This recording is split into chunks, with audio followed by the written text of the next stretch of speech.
Assalomu alaykum qarindoshlar. Dunyoda qutilgan olmaydigan narsaning birisi xatolik. Mayli xizmat, mayli oilada bo'lsin, sizning bolalaringizning xatolikqa qilgan muomalangiz shuning kim bo'lishini belgilab qo'ydi. Lekin kompyuterchi bo'lib programmada odamga o'xshamaydigan yeri u kechirmaydi. Bo'lib programmani har qanday narsa shu bunda bo'lishi mumkin. O'rganishning birdan bir usuli ko'p xatolik o'tkazish deydi. Lekin xatolikni o'tkazayotgandan keyin programmaga o'shib ketadigan ahvollar bor. Hamda shu bo'lgan xatolik qanday muomala qilish deganimizda bo'libmi, siz programmachi bo'lishingiz sifatingiz bilan xatolik doim sizda yuz beravermaydi. Balki ishlatuvchi tarafidan yuz berishi mumkin. Puli yo'qligini ozlab kechgacha ATMning oldida ketmaydiganlar bor. Masalan, xat to'lamaydiganlar bor. Ismini kirgizib qolsa, yishini kirgizib qo'ydigan.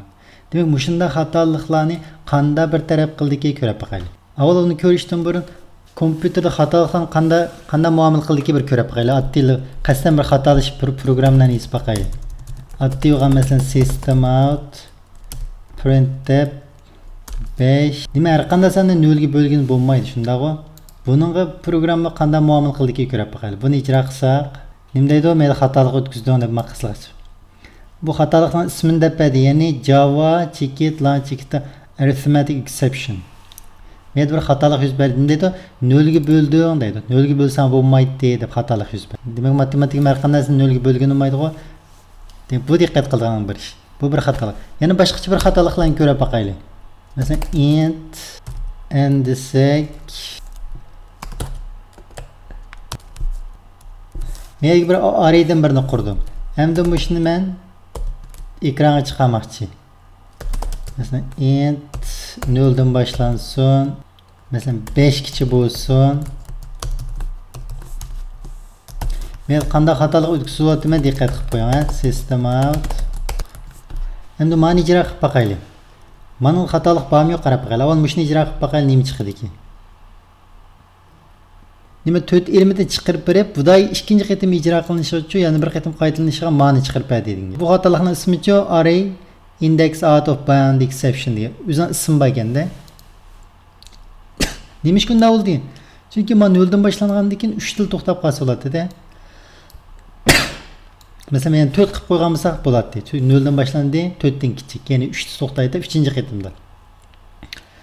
Biz chunki 5 qilgandan keyin buni element qolmasmi, yana ijro qilgandan keyin xatolik yuz berdi deymiz. Demak, shunday xatolik yuz berganda bu to'xtab qoldi. Qilmay, qanday bir taraf qildiki shu usulni ko'ramiz. Endi bunda xatolik yuz berganda qanday qilmaymiz desa, bunda xatolik yuz berganda bir taraf qilishning usuli. Uni qanday deymiz, uni formulasini yozsak, try formulasi emas, sintakslik shakli. Catch asosli shu. Masalan, exception. Bu bu yerda bunda bir shakl bor. Bu nima deydi desa, xatir va xatolik yuz berib qilish programmani try bilan mana ichiga yoz deydi. Agar xatolik yuz bersa, ma bir taraf qilsa deydi. Programma o'zida bir taraf qo'yib o'tadi deymiz.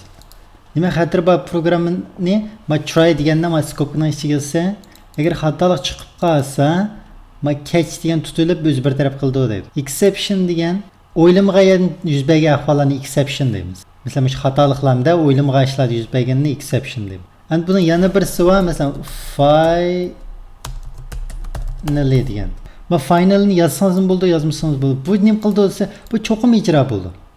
Agar yozgan programmamiz xatolik bo'lmasa, ma'noli ijro qilishni, ma ijro bo'lmaydi, ma catch deya ijro bo'lmaydi. Xatolik yuz bermasa, lekin bu finally degan cho'qim ijro bo'lgan buyruqlarni ma finally nashiyasiz. Buni to'liq bo'lgan sintakslik shakli ma. Endi mushni malani ichiga ilib ko'rib boqaylik. Masalan, buni o'chirib hozir o'chirdi. Nima xatolik yuz berish mumkin desa, men xatolik yuz berish mumkin. Shunga menga try deb ilib catch buni exception deb qo'yay. Bu yerda xatolik yuz berishning ehtimolligi nima desa, masalan, eshib ketdi deb xatizib qo'y. Mau xatir bor programmani nimani ichiga oldik? Mana skopkani ichiga oldik. Agar misol ma'lum ahvol yuz berib qolsa, men catchni bir taraf qilsin dedi. Bu catch nima deydi desa, mani ijro, ma buyruqni ijro qil dedi. Ya'ni mani ijro qilib ko'rib boqaylik. Ko'rdingizmi, abim xatolik chiqdimi? Men oldingi 4 elementni chiqarib berdi, ma arrayni eng oxirgicha eshib ketdi dedi. Ma tryning ichidagi mani ijro qilganti xatolik yuz berganti, endi mani ijro qildi. Bu nima deydi desa, bu ma buyruqni chiqarib berdi degan. Agar biz qanday xatolikning ismini bilmoqchi bo'lsangiz qanday qilasiz desa,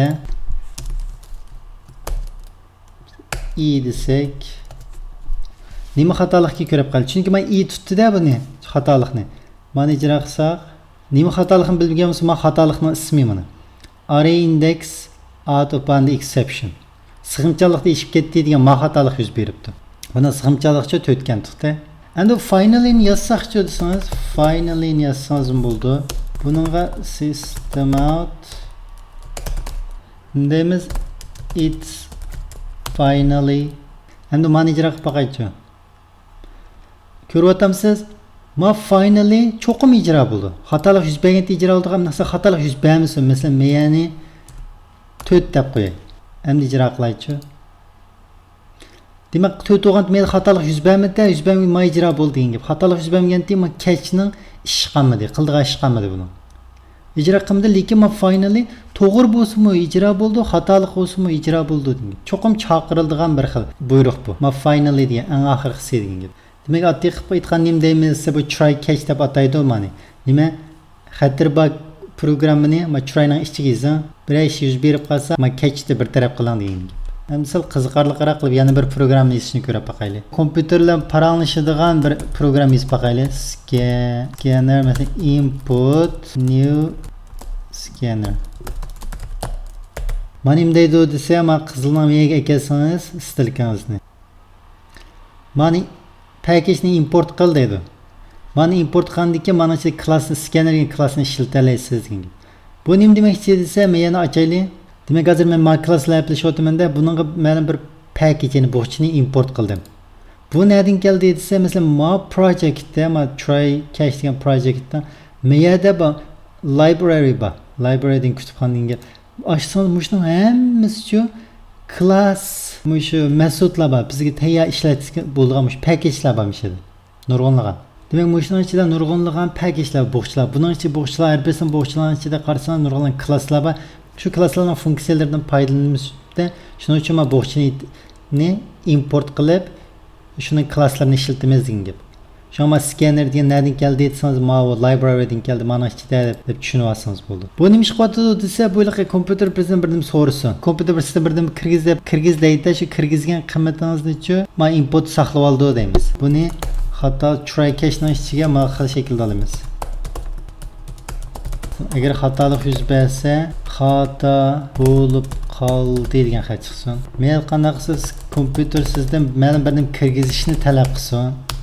What is your name? Ismingiz nima deb kirgizsin shunama. Deb kirgizsa siz qo'pab string s bilan ifodalasangiz, men input next line o'z chiqib turibdi-ku. Uningdagi yana bir nima so'rasin, bu ishni ko'chirib qo'yaychi. Ikkinchi qitim boshda ismingizni so'rdim-a? İkinci qitim how old are you deb so'rasin. Ismda men savol belgisi qo'yib qo'yay. Qancha kirdingiz? Uni n bilan ifodalasak, input next in. Men nima ish qilyapman desa, masalan, kompyuterlar paralashmoqchida biz dialog yapmoqchi. Shuning uchun men scannerni bir object qurib oldim. Input deb bir object qurib oldim. Bu nima ish qildi desa, boshda sizdan so'rdi. Ismingiz nima deb so'rdi. Men xat chiqqandan keyin siz ma'lum bir nimani kirgizamsiz, kirgizgan qiymatingizni men asli saqlaydi deydi. Masalan, Guli deb kirgizdingiz, men asli saqlaydi. Ikkinchi qitim qancha kirding deb so'raydi, u kirgizgan fichrangizni men endi saqlaydi deydi. Endi men natijani chiqarsak, system out print in shotda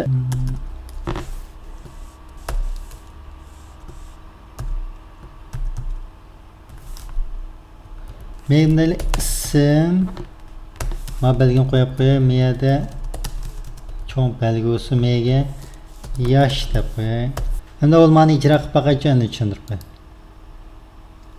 Nima ismingiz nima deb chiqdi meyada? Ko'ryapsizki, ismingiz nima deb chiqqanda Talat deb yozib qo'y. Desam qancha kirdingiz deydi? 33 deb yozsam nima? Ismi Talat, yoshi 33 deb chiqdi. Bu nima ish qilyapman? Agar bunda qilganligim scanner degan klassdan foydalanganda, endi siz ismi nima deb so'rdim, shu kirgizsangiz, o kirgizgan qiymatingizni asli saqladi. Men Talat deb nima kirgizsangiz, men asli saqladi.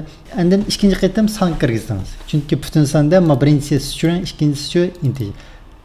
Endi uning oxirgi javobini men chiqarib bu normal ahvoldagi mashg'ulot deb berish. Agar masalan biroz xat o'qimaydigan bir so'p qolsa, men yana ijro qilaylik. Ismi nima deb so'rdim, siz bo'pti buning masalan xalqan birini kirgizsan, Guli deb kirgizsan, yana qancha ish deb so'rdi. Bu uqmay, siz yana xat kirgizsangiz-chi, masalan 50 deb kirgizsangiz-chi, xato bo'lib qoldi deydi. Nima ish yuz berdi desangiz, ikkinchi qatim kirgizganingiz cho'qim butun son bo'lishi, integer bo'lishi kerak-da. Birinchisi string bo'ladi. Demak, ma try'nashda xatolik yuz berganda nima? Ma catch, ma program ijro bo'ldi degan gap. Ya'ni u nima deydi desa, ma buyruqni ijro qildi, xato bo'lib qoldi deb chiqdi. Bu tushunishlikmi? Mana try catchning shunday rollari bor degan gap. Mashunda xohlagancha yezib o'ynasangiz ham bo'ldi. Menga agar final line yozsangiz ham bo'ldi-chimi? Xatolik yuz bersin, bu cho'qim ijro bo'ladigan programma bu. Masalan, bye bye deb chiqdimi? Masalan, xatolik yuz bersin, ismini nima dedim, ama bastingizmi? Qancha kirdi? Mana. Bu bye bye deb cho'qim ijro bo'ldi. Xatolik yuz bersin, u ijro bo'ldi, yuz bermasin ijro bo'ldi. Men ismini nima dedi? Masalan, san kirgizib boqay. Kirgizsam-chi, pisand qilmadi. Qancha kirdan dedi, yana san kirgizay. Ve nim pisand qilmadi, siz nima kirgizganingiz string qo'y amaliyotda. Buning nisbatan ma kirgizganingiz bizga sondek, ma butun sondek bilingan bilan amaliyotda ma nim deb tonuydi bo'lsa, bu kirgizgani string deb tonuydi. Ma 2452 deganchi, ma bog'u mana nisbatan string, so'ng bu xatolik ko'rsatma deydigan gap. Shu bir diqqat qilib qo'ydigan ish. Esingiz bo'lsin, string bo'lsa, ma next line deb yozasiz, butun son bo'lsa next int deb yozasiz. Bu bir diqqat qilishlik ish. Yana birga ma final degan, mayli xato bo'lsin, bo'lmasa bu cho'qim ijro bo'ladigan buyruq. Shu nuqtalarni esingiz tutib olsangiz bo'ldi. Desak, shu try catch degan xatolikdan qanday bir taraf qildiki, shuni kengaytirib, ya'ni programlarni yasab o'ynasangiz bo'ldi.